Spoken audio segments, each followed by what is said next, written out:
নমস্কার। আজ আমি খুব আনন্দের সঙ্গে আপনাদের জানাচ্ছি আমাদের এই মহাভারত পাঠের বিরাট পর্ব এবার আমাদের শুরু হবে। আদি পর্ব এবং বন পর্ব আমাদের মিটে গেছে, আজ থেকে শুরু করব বিরাট পর্ব। আশা করছি আপনারা শ্রদ্ধার সঙ্গে শোনেন। আর আমার এই মহাভারত পাঠ পুরো মহাভারতটাই কিন্তু আপনারা শুনতে পাবেন। দুটো পর্ব মিটেছে, এটা শুরু হলো আজ থেকে বিরাট পর্ব। আপনারা অবশ্যই শ্রদ্ধার সঙ্গে শুনবেন। ভগবান আপনাদের মঙ্গল করুন। আর এই মহাভারত পাঠ আমাদের কাছে অমৃত সমান। যাই হোক, আজকে যেটা বিরাট পর্ব শুরু করছি সেটা হলো বিরাটনগরে কে কি কাজ করবেন সেই নিয়ে পাণ্ডবদের মধ্যে আলোচনা। রাজা জন্মেঞ্জয় জিজ্ঞাসা করলেন, ব্রাহ্মণ, আমার প্রপিতামহগণ দুর্যোধনের ভয়ে কষ্ট সহ্য করে বিরাটনগরে কিভাবে অজ্ঞাতবাসের সময় পূর্ণ করলেন? নিদারুণ দুঃখ কষ্ট সহ্য করে দ্রৌপদী কিভাবে সেখানে গোপনভাবে থাকলেন? বৈশম্পায়ন বললেন, রাজন, তোমার প্রপিতামহগণ কিভাবে অজ্ঞাতবাসে ছিলেন বলছি শোনো। যক্ষের কাছ থেকে বর পাওয়ার পর ধর্মপুত্র রাজা যুধিষ্ঠির একদিন তাঁর ভ্রাতাদের ডেকে বললেন, রাজ্যচ্যুত হয়ে আমরা ১২ বৎসর বনে বাস করেছি। এবার ১৩তম বৎসর শুরু হচ্ছে। এখন আমাদের অত্যন্ত সতর্কতার সঙ্গে গুপ্তভাবে থাকতে হবে। অর্জুন, তুমি তোমার পছন্দ মতো কোনো সুন্দর বাসস্থানের কথা বলো, যেখানে আমরা ১ বৎসর একসঙ্গে এমনভাবে থাকতে পারি যাতে শত্রুরা তার খবর জানতে না পারে। অর্জুন বললেন, মহারাজ, ধর্মরাজ প্রদত্ত বরের প্রভাবে আমাদের কেউই চিনতে পারবে না, এতে কোনো সন্দেহই নেই। সুতরাং স্বচ্ছন্দে এই পৃথিবীতে বিচরণ আমরা করতে পারি। তবুও গুপ্তভাবে থাকা যায় এমন নিবাসযোগ্য কয়েকটি রমণীয় দেশের নাম আমি আপনাকে বলছি। কুরু দেশের আশেপাশে অনেক সুরম্য দেশ আছে যেগুলি শস্যপূর্ণ।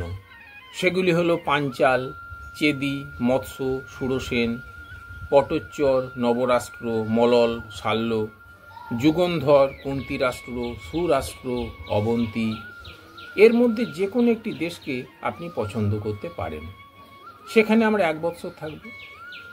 যুধিষ্ঠির বললেন, তোমার বর্ণিত দেশগুলির মধ্যে মৎস্য দেশের রাজা বিরাট অত্যন্ত বলবান এবং পাণ্ডু বংশের উপর তাঁর শ্রদ্ধা আছে। তিনি অত্যন্ত উদার, ধর্মাত্মা এবং অভিজ্ঞ। অতএব আমরা এই ১ বৎসর বিরাটনগরী বসবাস করব এবং রাজার কিছু কাজ করব। অর্জুন বললেন, রাজন, আপনি তার রাজ্যে কিভাবে থাকবেন? বিরাটনগরে কোন কাজে আপনার মন লাগবে? যুধিষ্ঠির বললেন, আমি পাশা খেলা জানি এবং পছন্দও করি। অতএব কঙ্ক নামে ব্রাহ্মণ রূপ ধারণ করে রাজার কাছে গিয়ে তাঁর সভার সভাসদ হব। আমার কাজ হবে পাশা খেলে রাজা, মন্ত্রী এবং রাজার আত্মীয়দের মনোরঞ্জন করা।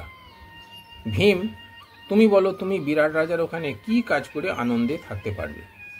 ভীম বললেন, আমি রান্নায় পারদর্শী, সুতরাং আমি বল্লভ নামের পাচক হয়ে রাজ দরবারে উপস্থিত হব। যুধিষ্ঠির বললেন, অর্জুন, তুমি কি কাজ করবে? অর্জুন বললেন, আমি হাতে শাঁখের চুড়ি পরে মাথায় বেনি ঝোলাবো এবং নিজেকে নপুংসক ঘোষণা করে বৃহন্নলা নামে পরিচিত হব।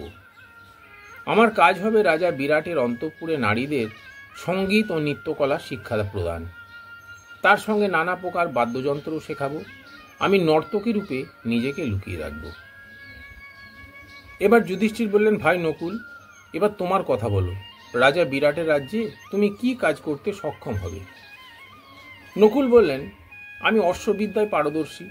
ঘোড়াকে পরিচালনা করা, লালন পালন করা, তার রোগের চিকিৎসা, এই সব কাজে আমি বিশেষ পারদর্শী।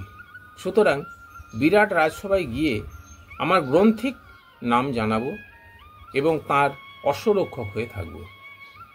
এবার যুধিষ্ঠির সহদেবকে জিজ্ঞাসা করলেন, ভাই, রাজার কাছে গিয়ে তুমি তোমার কি পরিচয় দেবে এবং নিজেকে গুপ্ত রাখার জন্য কি কাজ করবে? সহদেব বললেন, আমি বিরাট রাজার গোধন রক্ষা করব। গরু যতই রাগিয়ে উদ্ধত হোক, আমি সেগুলোকে বশ করতে দক্ষ গাভী দহনে এবং তাদের রক্ষণাবেক্ষণে আমি পারদর্শী। গরুর লক্ষণ এবং চরিত্র সম্বন্ধে আমার সম্যক জ্ঞান আছে। আমি শুভ লক্ষণযুক্ত বৃষও চিনতে পারি, যার মূত্রের আঘ্রাণে বন্ধা স্ত্রী ও সন্তান লাভ করতে পারে। আমার নাম হবে তন্ত্রীপাল। আমাকে কেউ চিনতেও পারবে না। রাজা যুধিষ্ঠির দ্রৌপদীর দিকে তাকিয়ে বললেন, এই দ্রুপদ কুমারী আমাদের প্রাণের অধিক প্রিয়, তিনি সেখানে কি কাজ করবেন? দ্রৌপদী বললেন, মহারাজ, আপনি আমার জন্য চিন্তা করবেন না। যেসব নারীরা অন্যের গৃহে বশপূর্বক সেবা করে জীবন ধারণ করে তাদের সৈরন্ধ্রী বলা হয়। অতএব আমি সৈরন্ধ্রী বলে নিজের পরিচয় দেব। কেশ পরিচর্যার কাজ আমি ভালো মতো জানি। কেউ জিজ্ঞাসা করলে বলবো আমি দ্রৌপদীর দাসী ছিলাম। এইভাবে আমি নিজেকে লুকিয়ে রাখব। বিরাট রাজার রানী সুদেশনাও আমাকে রক্ষা করবেন। সুতরাং আমার সম্বন্ধে আপনারা নিশ্চিন্ত থাকুন। নমস্কার।